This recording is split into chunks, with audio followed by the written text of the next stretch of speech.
Առողջության պարտադիր ապահովագրությունը հունվարի 1-ից ուժի մեջ է մտել։ Այս տարի համակարգի շահառու են անչափահասները եւ 65 տարեկանից բարձր քաղաքացիները։ 200,000 դրամից ավելի աշխատավարձ ստացողները պարտադիր ապահովագրության համար պետք է վճարեն սեփական միջոցներով։ Պետական հոգացությամբ ապահովագրվելու են նաեւ մի շարք սոցիալական խմբերի ներկայացուցիչներ։ Առաջին, երկրորդ, երրորդ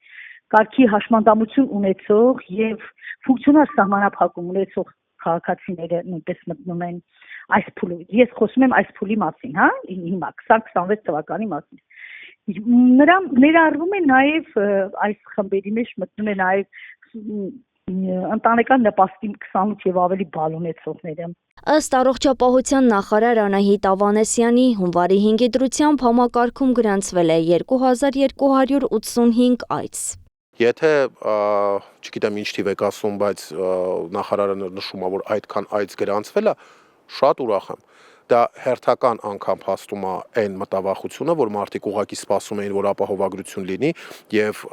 անվճար կերպով դիմեն բժիշկի, ինչը բերելու է անկառավարելի հերթերի գոյացմանը։ Գևորգ Գրիգորյանի խոսքով հիվանդանոցների մեծ մասը դեռ չունի հստակ կանոնակարգ, թե ինչպես պետք է աշխատի պարտադիր ապահովագրության պայմաններում։